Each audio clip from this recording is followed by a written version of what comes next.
देखिए, एक तो पूरी सहानुभूति है मुझे आम जनता से, क्योंकि ये बात तो सच है कि हमारे नीचे वाले कोर्टों में समय बहुत लगता है केसेस को खत्म कर होने में। एंड ये बहुत ही पेनफुल प्रोसेस होता है क्लाइंटों के लिए।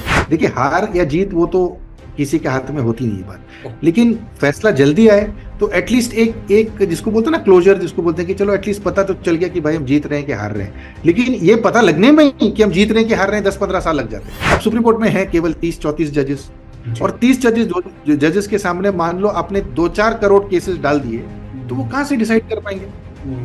तो प्रैक्टिकली भी आप देखिए ना कि ये पॉसिबल है नहीं। सब लोग चाहते हैं कि हमारा केस का फैसला जल्दी हो, लेकिन ये प्रैक्टिकल है नहीं। इसलिए हाई कोर्ट्स हैं, जो हाई कोर्ट भी सुप्रीम कोर्ट के स्टेटस के समान है, वो भी एक संवैधानिक कोर्ट है, कॉन्स्टिट्यूशनल कोर्ट है। तो अपील का एक प्रक्रिया है। सबसे अहम चीज जो आपको एसएलपी में ख्याल रखनी है जब आप एसएलपी ड्राफ्ट करते हैं, ये हाई कोर्ट का ऑर्डर। क्योंकि सुप्रीम कोर्ट क्या करती है, हाई कोर्ट के ऑर्डर पे ही डिसाइड करती है कि इस याचिका को की सुनवाई करनी है कि नहीं करनी।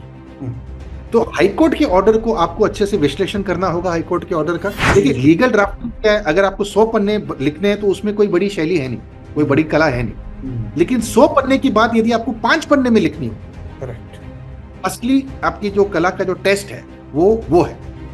तो ये आपको हमेशा समझना है कि जस्ट बिकॉज आपके पास पन्ने हैं, कंप्यूटर है, पेजेस हैं, तो इसका मतलब ये नहीं कि आप छापते जाओगे, कोई नहीं पढ़ेगा आगे जाके वो, और आपकी बात भी डाइल्यूट हो जाती है।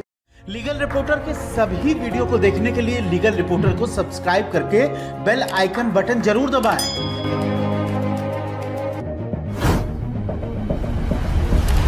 आपके हजारों की संख्या में हमें कॉल आ रहे हैं, आप लगातार अपनी कानूनी प्रॉब्लम्स को बता रहे हैं। आपका एक प्रश्न लगातार हमको आ रहा था, स्पेशल लीव पिटीशन ये क्या होती है? विशेष अनुमति याचिका सुप्रीम कोर्ट में कैसे दाखिल होती है? क्या कोई विशेष प्रावधान है? किन किन मामलों में हम एसएलपी फाइल कर सकते हैं? तो आज इसी पूरी विषय पर, यानी कि स्पेशल लीव पिटीशन कैसे दाखिल करें, कैसे फाइल की जाती है और कितना उसका फायदा मिलता है। नमस्कार, मेरा नाम है विप्लव सिंह। आप देखना शुरू कर चुके हैं लीगल रिपोर्टर। हमारे साथ जुड़ चुके हैं सुनील फर्नांडिस साहब, सीनियर एडवोकेट हैं सुप्रीम कोर्ट में, और अभी हालिया सुप्रीम कोर्ट ने उन्हें डेजिग्नेट किया है बतौर सीनियर एडवोकेट। तो सुनील सर, बहुत बहुत शुक्रिया, आप आज हमारे लीगल रिपोर्टर के इस प्रोग्राम में जुड़े। सर, एसएलपी को लेकर, यानी कि स्पेशल लीव पिटीशन को लेकर बहुत प्रश्न रहते हैं। आम आदमी के दिमाग में इतना आता नहीं है कि किस किस प्रोविजन में इसको जाना चाहिए, क्या फायदा होता है, और कैसे सुप्रीम कोर्ट में एसएलपी के माध्यम से अपनी बात रखें। Please sir. विप्लव जी, बहुत बहुत शुक्रिया इस इंटरेक्शन के लिए। आपने बहुत ही अहम सवाल उठाया, क्योंकि जो अनुच्छेद 136 है हमारे संविधान का, आर्टिकल 136, वो कहता है कि आप देश के किसी भी कोर्ट के किसी भी ऑर्डर के खिलाफ एक सुप्रीम कोर्ट में एक याचिका दर्ज कर सकते हैं, जो उस याचिका को कहते हैं स्पेशल लीव पिटीशन। तो ये तो हमारे संविधान में लिखा है, क्योंकि संविधान में जो कोर्टों की हायरार्की है, जो सबसे नीचे वाले होते हैं जैसे डिस्ट्रिक्ट कोर्ट हुए, उसके ऊपर हाई कोर्ट हमारे हैं, और हाई कोर्ट के ऊपर होता है सुप्रीम कोर्ट। तो आर्टिकल 136 जो अनुच्छेद 136 है हमारे संविधान का, वो ये कहता है कि किसी भी कोर्ट से, वेदर लोअर कोर्ट हो, हाई कोर्ट हो, कोई भी ऐसा ऑर्डर हो जिससे जिससे आपके साथ कोई लीगल दिक्कत उससे है, तो आप सुप्रीम कोर्ट में डायरेक्टली एक पिटीशन फाइल कर सकते हैं, अपील फाइल कर सकते हैं। उसको कहते हैं स्पेशल लीव पिटीशन। ये तो हो गया जो संविधान में लिखा है। लेकिन प्रैक्टिकली ये चीज जो होती है कि जो हाई कोर्ट के आदेश के बाद, मतलब जैसे आपने लोअर कोर्ट के बाद सीधा सुप्रीम कोर्ट आप फाइल कर सकते हैं, ऐसी कोई लीगल पाबंदी नहीं है। लेकिन सुप्रीम कोर्ट प्रैक्टिकली उसको नहीं मानती, क्योंकि अगर हर एक डिस्ट्रिक्ट कोर्ट से मामला अगर सुप्रीम कोर्ट में आने लग गया हाई कोर्ट को बाईपास करते हुए, तब तो सुप्रीम कोर्ट काम ही नहीं कर पाएगा, इतने सारे मुकदमे फाइल हो जाएंगे करोड़ों की संख्या में। तो इसलिए सुप्रीम कोर्ट ये कहता है आप पहले हाई कोर्ट जाइए, हाई कोर्ट से फिर आप सुप्रीम कोर्ट आ जाइए। तो जो प्रैक्टिकली ये होता है कि हाई कोर्ट के अपील खत्म होने के बाद, जैसे मान लीजिए लोअर कोर्ट का आदेश है, आप उसे असंतुष्ट हैं, आपने हाई कोर्ट में दाखिल की अपनी अपील, और वो अपील जब खारिज हो जाती है, तो उसके बाद फिर आप आर्टिकल 136 के तहत आप सुप्रीम कोर्ट में केस फाइल कर सकते हैं। वो सिविल केस हो, क्रिमिनल केस हो, टैक्स का केस हो, कोई भी टाइप का केस हो, आप फाइल कर सकते हैं। और इससे आर्टिकल 136 को ये पावर है सुप्रीम कोर्ट के पास। ठीक है सुनील सर, ये बताइए, एक आम आदमी बड़ा प्रश्न, चूंकि उसका ये हमेशा रहता है कि साहब लोअर कोर्ट में एक तो इतना समय लग गया है, 15 साल हम्म। 20 साल के बाद हमको कोई जजमेंट मिला, वो भी जजमेंट हमारे फेवर में नहीं है, इसके बाद हम फिर हम्म। हाई कोर्ट जाके 10 साल लगाएंगे, तो उससे बेहतर है कि हम सुप्रीम कोर्ट ही चले जाए। ये एक आम लोगों का प्रश्न रहता है, आप इसे कैसे एड्रेस करते हैं? देखिए, एक तो पूरी सहानुभूति है मुझे आम जनता से, क्योंकि ये बात तो सच है कि हमारे नीचे वाले कोर्टों में समय बहुत लगता है केसेस को खत्म कर होने में। एंड ये बहुत ही पेनफुल प्रोसेस होता है क्लाइंटों के लिए। देखिए, हार या जीत वो तो किसी के हाथ में होती नहीं बात, लेकिन फैसला जल्दी आए तो एटलीस्ट एक एक जिसको बोलते हैं ना क्लोजर, जिसको बोलते हैं कि चलो एटलीस्ट पता तो चल गया कि भाई हम जीत रहे हैं कि हार रहे हैं। लेकिन ये पता लगने में ही कि हम जीत रहे हैं कि हार रहे हैं 10-15 साल लग जाते हैं। लग जाता है, करेक्ट। तो वो परिणाम से ज्यादा दुखदायी जो होता है, परिणाम से ज्यादा जो दिक्कत देती है आम जनता को, ये जो समय लगता है ना, वो ज्यादा समय वो परेशानी देती है। तो ये तो फैक्ट है, इसमें तो हम इसमें तो ये तो एक अलग टॉपिक का मुद्दा है, ये इसको कैसे इसका निवारण किया जाए।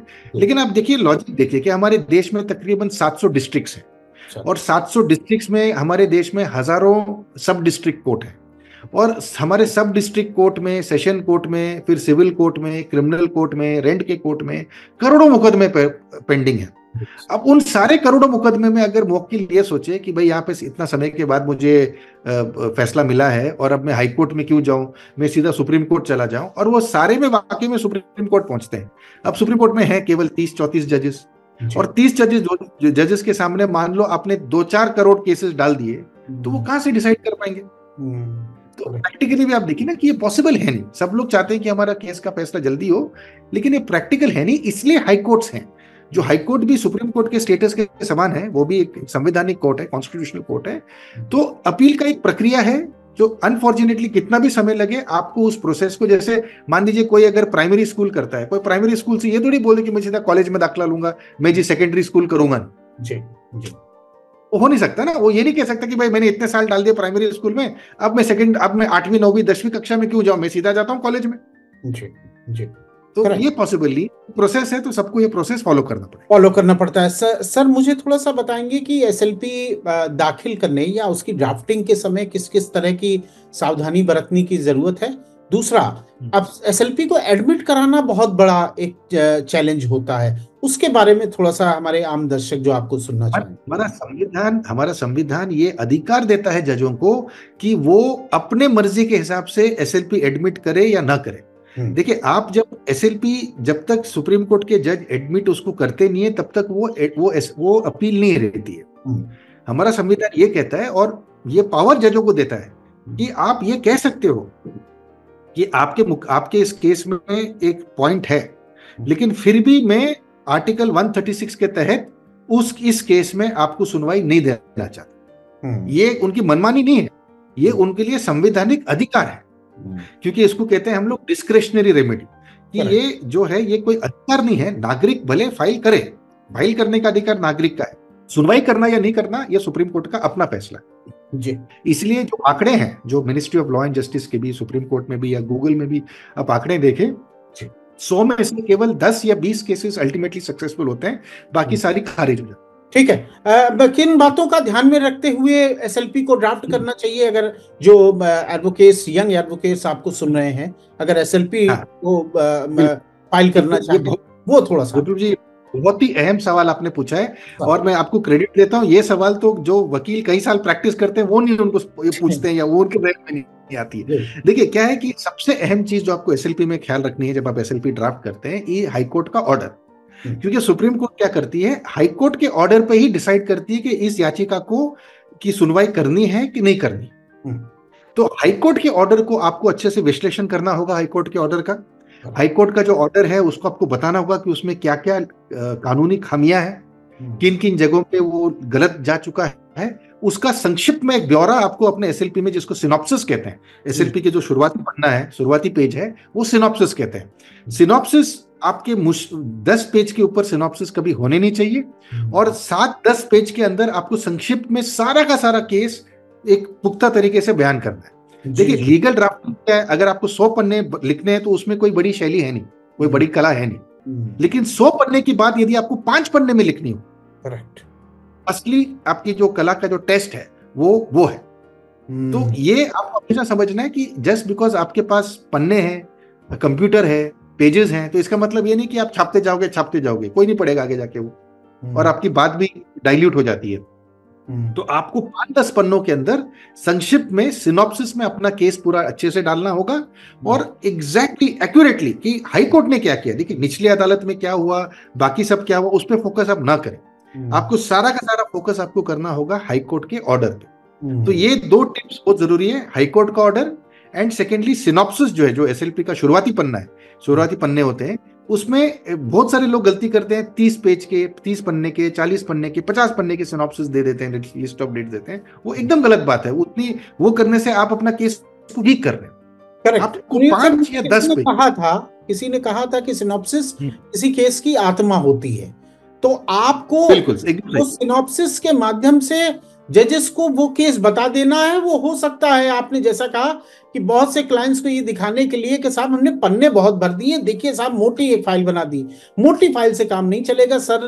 सुनील सर जो बात कह रहे हैं उनका अपना अनुभव है, सीनियर एडवोकेट हैं, वो कह रहे हैं 3 पेज में जो काम चल जाएगा वो 30 में नहीं चलेगा, क्योंकि जजेस समझते हैं। तो आप जब भी अपने वकील साहब से एसएलपी तैयार कराएं तो उन पे ये ध्यान रखें कि बहुत मोटा नहीं, जो बात संक्षिप्त है। और सिनॉप्सिस बड़ा इंपॉर्टेंट सर ने कहा। सर मैं एक लास्ट एक और मैं आपसे बहुत संक्षिप्त लूंगा, हालांकि अपना हर केस अपने आप में एक अलग नेचर का होता है, लेकिन क्या आप कुछ उदाहरण के तौर पर आप बता सकते हैं हमारे आम दर्शकों को कि किन मामलों में अगर लोअर कोर्ट के आदेश को हम डायरेक्ट सुप्रीम कोर्ट में चैलेंज करें अगर बहुत अर्जेंसी है, या किस तरह के मामले जा सकते हैं?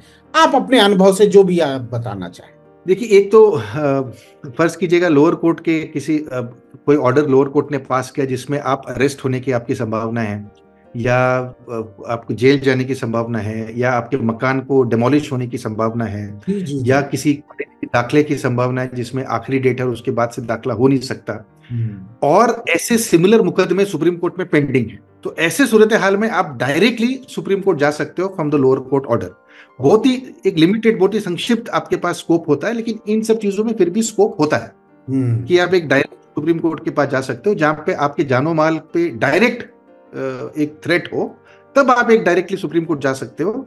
लेकिन अदरवाइज मैं कभी भी किसी को एडवाइस नहीं करूंगा कि आप हाई कोर्ट को इग्नोर करके या हाई कोर्ट को बाईपास करके सीधा सुप्रीम कोर्ट जाएं।